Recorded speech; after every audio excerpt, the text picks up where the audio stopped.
So here comes the kickoff now, all even here in this fourth quarter. That's fielded in the end zone.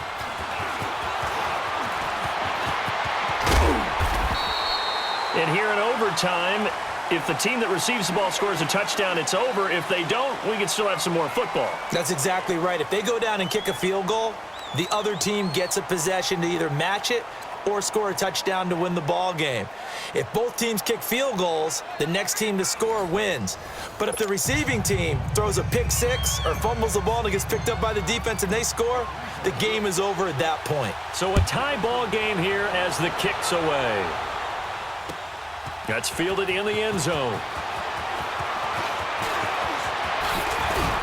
And all that work, but he stopped where he ultimately would have been had he simply taken a knee, and that's the 25-yard line.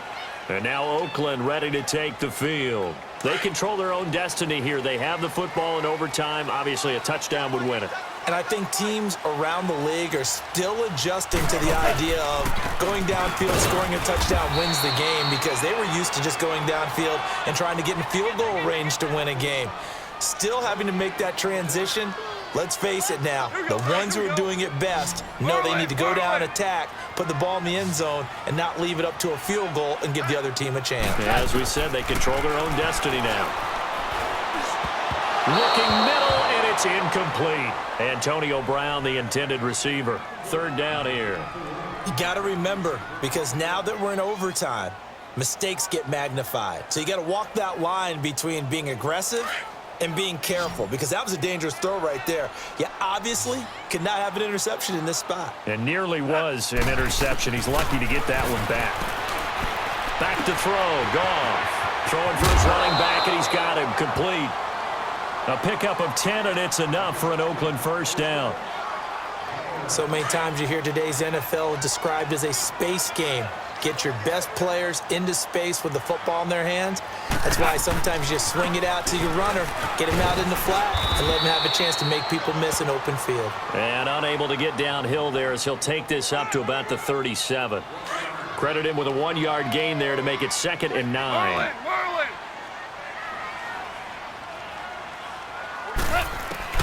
On second down, here's Goff. Pass incomplete. Golden Tate, his intended receiver.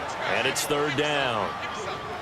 Another nice job there defensively. They've really stymied their passing attempts, and it continues in overtime. And for them to do that, that means they've had to be cohesive on defense. Pressure in the quarterback's face.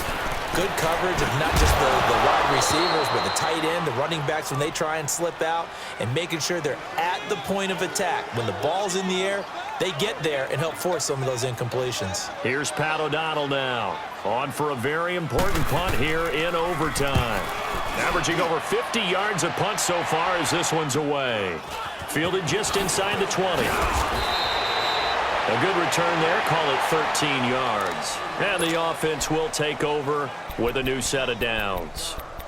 Atlanta now coming out on the field. Their defense did its job, got the stop. All they need is 3, and this is over. Couldn't have done much else other than score themselves and end it. But they turned it back over to them, and now all they need is a field goal to win the game. An excellent job by the defense. Can the offense finish things off? Yeah, part 1 is done, now part 2. Officially no gain on the play, and it's 2nd down. The stop for no gain brings up 2nd and 10 from the 20.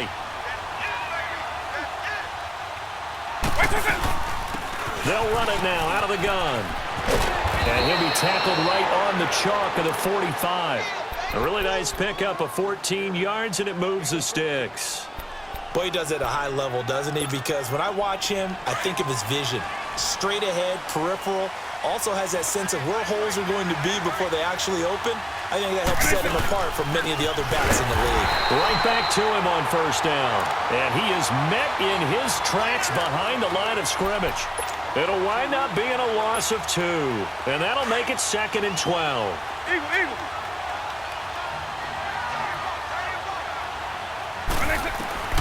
Time to see what Vic can do in the OT. That'll be caught over the middle by Moss. And he's going to have this down deep into Oakland territory. A huge play there in overtime. 51 yards. So often in overtime, Charles, games are won or lost on one big play. That might have been that big play right there. And the ability to execute it despite the stakes, because let's face it, we've been there before. We've seen guys maybe hyperventilate a little bit when it's their opportunity. Not in this situation. They executed it calmly, and they really got it done. And now they're set up in prime position. A pickup of 4 on first down. It'll be 2nd and goal. From the 2 now, 2nd and goal.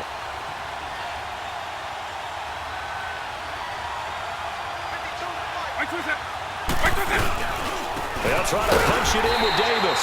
And that play going absolutely nowhere as he's belted before he could get out of the backfield. It'll be a loss of 1, and that'll make it 3rd and goal. So here we go. Maybe the biggest kick of the game forthcoming. Now the Raiders are going to use another timeout here. They'll be down to just 1 remaining as we step aside here in overtime. They've been denied touchdowns in the red zone twice already. Here comes 3rd and goal. Here's Davis. Oh, and they had him stopped short of the first, but a penalty marker down. And that looked like a clear face mask to me.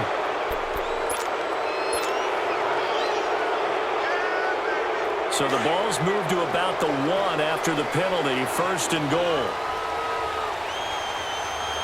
They come out here, and he is in for the score. And it is absolutely